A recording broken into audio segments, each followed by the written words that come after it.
Hello, ladies and gentlemen. This is Mr. Green, and this is another in a series of lessons about Algebra 2.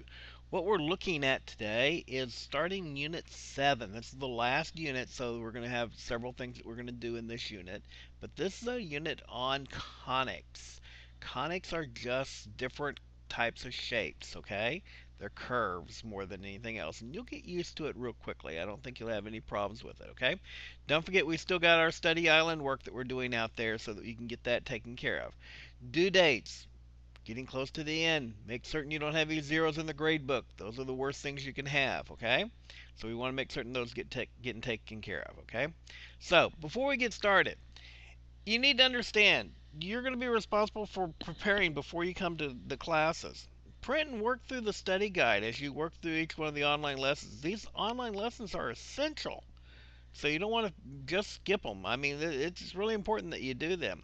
You want to solve and check in the resource guide practice problems. Make certain you understand how to work some of the problems because conics are not easy. And if you don't get the idea of how they're done, you will be lost. So I want you to be in there, and I want you to help me understand what you don't understand. So participation is going to be very important. Okay, you need to tell me what's going on and make certain that you're doing the work because you're going to have to understand how to work these conics. Okay, now conics. What we're going to be looking at. First of all, I'm going to give you an introduction in this particular unit, and then we're going to cover circles, ellipses, hyperbolas, and parabolas, and putting conics into a graphical form. It's not that difficult. Basically, what you're looking at is something that has been used for a long time. One of the reasons that you're using them is, well, they show up all over the place. This is an example of an astronomer using conics, light coming into a hyperbolic mirror, being reflected up to another one here, and then being reflected down to a focal point. That's what you're doing right here in this type of a telescope. Okay? This telescope uses reflections, and it's using hyperbolic mirrors to reflect the image so that when you see it, you're actually getting a good view of what is out in outer space. And it allows people to make mirrors that are much, much, much, much more powerful with less than with less distance in this direction, and the less size, and smaller mirrors and glass and stuff like that. It allows you to get a very, very good view of what's out in outer space. Okay? So, some foundational things. You all know what a circle is. It's a set of all points in a plane. They're the same distance r from a given point in that plane. The radius is that distance. It's from that center out to the edge of the circle. That distance right there. Oops, don't have my pointer on. Can't see what I'm doing. Okay, it's this distance right here, radius. Okay, a chord is any line segment that goes all the way across the circle. It has two endpoints on the circle and goes across the circle. So the diameter is a chord, but it's a special one because it goes through the center. Not all chords go through the center. Chords don't have to go through the center. The diameter is actually 2 times the radius. It is going from the edge of the circle to the center and back out to the edge of the circle in a straight line. That would make it twice the radius, right? Okay, so let's look over here. What's the radius in this circle down here? Well, we can count them. 1, 2, 3 units out. That would be a radius of 3. Here's one. Can we count the radius on this one? Sure. They're doing it up. 1, 2, 3, 4. And so that's the radius of that circle. So if the radius is 3, what's the diameter? Diameter would be 6. Diameter would be 8 in this one. Those are the way you use radius and diameter. Correct? Okay, let's move on. So, symmetry. Symmetry is a topic that you probably took up in geometry. Okay? It is a figure has line symmetry if there is a line which the figure could be folded into 2 different parts. The way I always talk about it when I teach geometry is think about the paper airplanes you fold. If you fold a paper airplane, you start out by folding the paper in half. That is a line of symmetry for the piece of paper. Okay? That is what we're talking about. We're talking about a place where you can fold an object and get and divide it exactly in half. Okay? So one side is mirroring the other side of the object. Okay? So what we're looking at here is if we've got line symmetry and the x-axis is our line of symmetry, then all we're going to do is we're going to change the y value from a positive to a negative, and that's where the point, the symmetric point, would be located. If we're using the y-axis as our line of symmetry, then we're just going to change the x value from a positive to a negative, and that would be our point of symmetry. Okay? What if we use y is equal to x, that line that kind of goes 45 degrees through the graphic plane? Okay? Then what we're going to do is we're going to just switch the positions of the x and the y. The y will become first and the x will come second. That would be the point that would be symmetric in every situation. And what if we use y is equal to negative x, that other 45-degree line that would go the other direction, pointing down? Well, then you would just make them both negative when you swap their positions. Okay? These are the ways you can find some symmetric points. Now let me give you an example of what we're going to do here. If I've got the point 5, negative 3, and the line of symmetry is the x-axis, well, let's see here. I'm talking about the point 5, 1, 2, 3, 4, 5, negative 3. 1, 2, 3. That's this point right there. That's A. Okay? And if I wanted to find the A prime using the x-axis, well, the x-axis is right here. That means it's going to be up here, 3 units. 2, 3, right there. That's where A prime would be located. So the point here would be at 5, 3. All I did was make the y value negative. It was already a negative number, so I made it a negative of a negative, which makes it a positive. Okay? What about this one? If I was doing it for the y-axis, well, I would, like I said, I'm going to change the x value there. It'd be at 4, comma, negative 6. That's where the point of symmetry would be. This one, I'm using the y equal x. I'm just going to reverse their positions. 3, 7 becomes my point of symmetry. And over here, if I'm using the negative x on this one, it's going to be a negative 4, negative 2. Okay? What do we do when it's y is equal to negative 5? That's a little bit different. Well, if I'm going to say x is equal to negative 5, that's over here. 1, 2, 3, 4, 5. There's my line right there. That's the line that we're going to use as our mirror. We're taking the point 6, 2, 3, 4, 5, 6, 2, 1, 2, right there. That's where A is located. Well, I want you to see, I've got 6 units going this way and 5 more to get to the line. It's 11 units. So I want to be 11 units back this direction. Okay?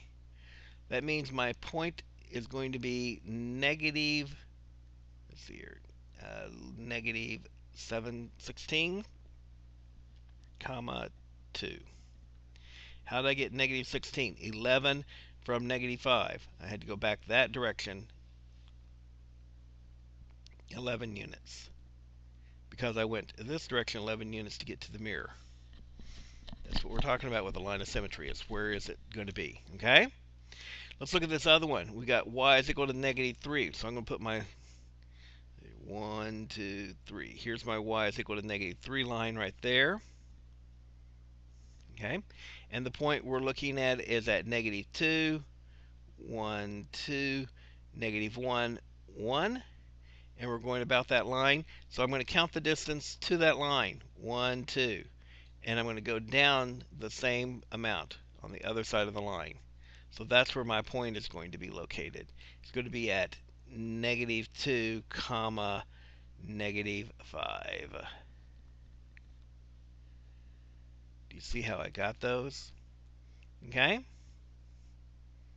This is just a geometry review because we're going to have to use a lot of this stuff when we're talking about conics. Okay?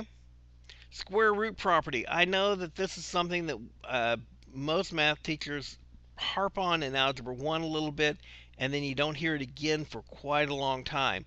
But if you're taking the square root of a number, like n squared is equal to 20, you take the square root of it, it's always that plus and minus that you're looking for there.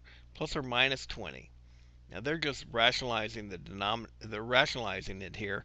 They're saying that 20 is 4 times 5, which is 2 square roots of 5. That's how they're getting the answer here. But the point I'm trying to make at this one is that it is that plus or minus. There are two answers for this one. It is a positive and a negative number. Okay? So if you're taking the square root of 250, that's 25 times 10. That is 5 square roots of 10. And it's plus or minus the square root of that number. See the plus or minus, okay? There's always two of them, a positive one and a negative one, okay? Okay, so I said we were going to cover conic sections. What are conic sections? Well, if you took a line, like this line right here, and you rotated it around an axis, okay? Not just a point being rotated around, but a line being rotated around an axis.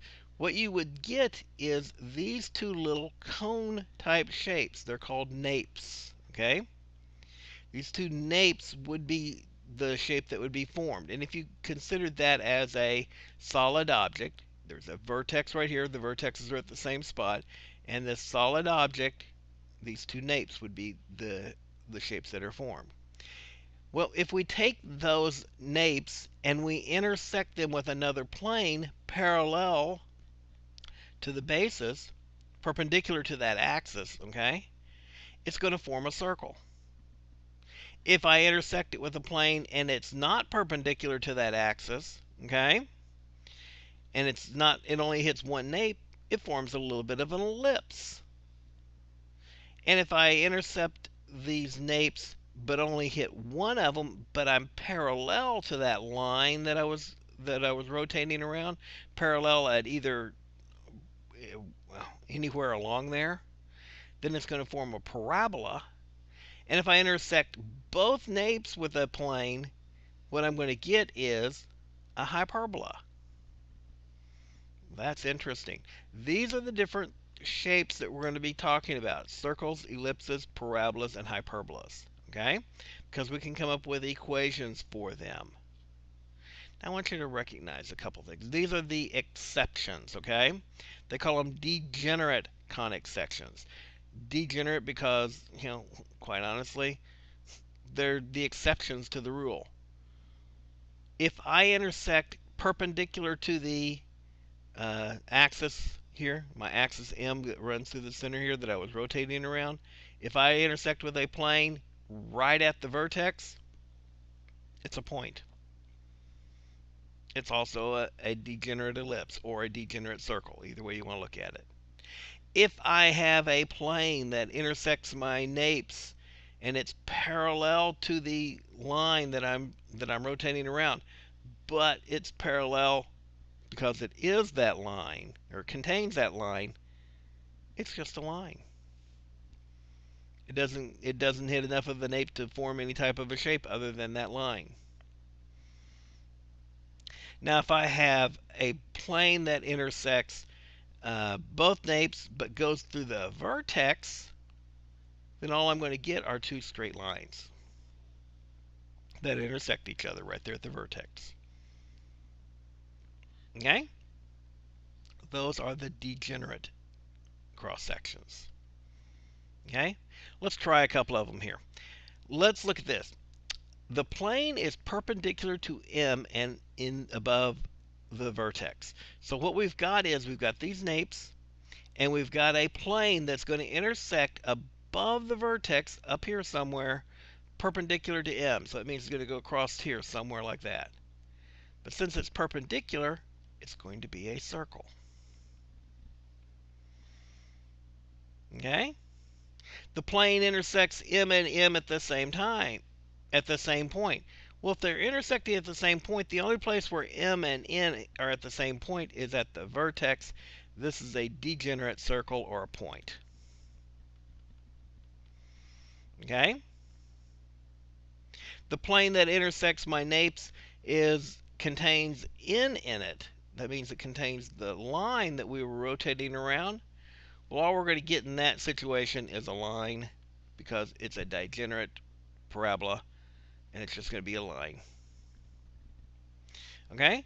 The plane is parallel to N and intersects one nape. If it only intersects one nape down here, it's going to form a parabola.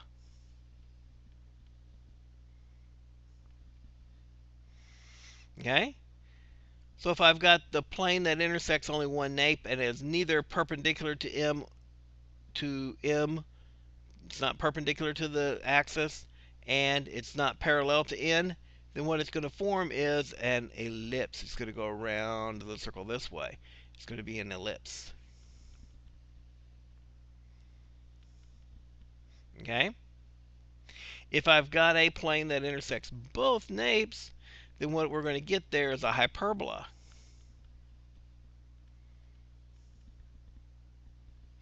Okay? And the plane that intersects both napes but goes through the vertex is a degenerate hyperbola, and it's two intersecting lines.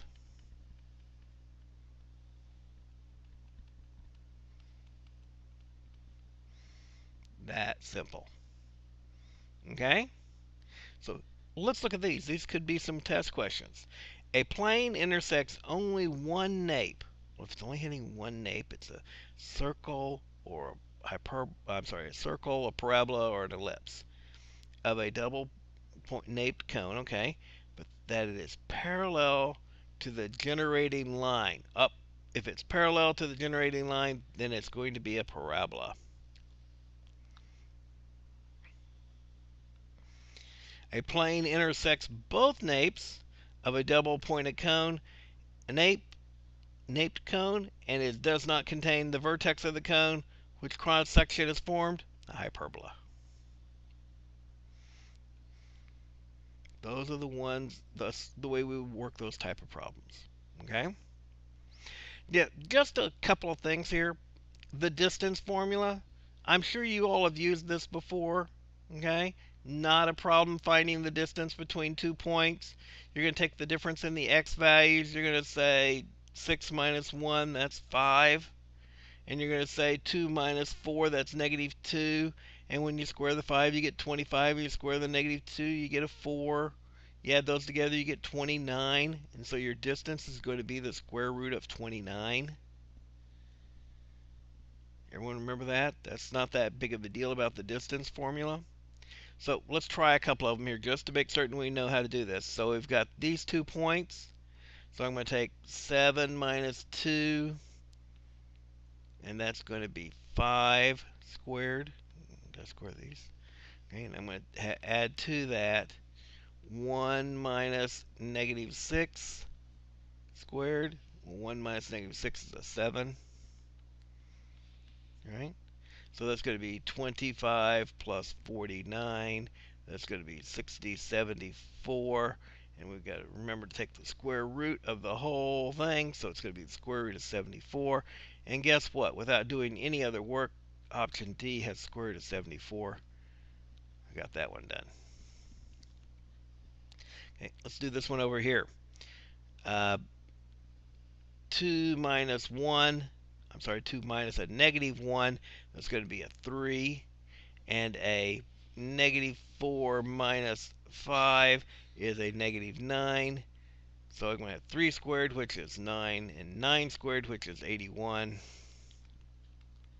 That's going to give me a 90. Oh, wait a second. I know that that's 9 times 10, right? I'm taking the square root of that.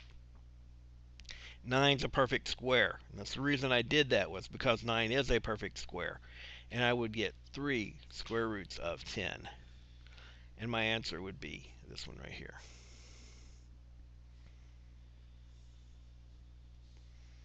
Okay? Okay. So, midpoint formula. You're going to add the x's together and add the y's together and divide by 2. Not really a problem. So if I'm given a point here that's at, and show me what the points are. So we'll do it down here. I want to find the midpoint of these two here. I'm going to add negative 7 plus 5 divided by 2, comma, 2 plus negative 9 divided by 2. And that's going to be my point. So that's going to be a negative 2 divided by 2, comma, negative 7 divided by 2. So that's going to be a negative 1, comma, negative 3.5. That would be my point. It would be this one right here. Okay? So, I know this has been long, but the whole point here is this is all basic information you need to have before you can get into conic sections. I defined the conic sections for you, but I also covered some things that you're going to need to use while doing conic sections. So I wanted to make certain I had those all covered before you get into the conic sections. And that will be our next lesson. So I look forward to seeing you then.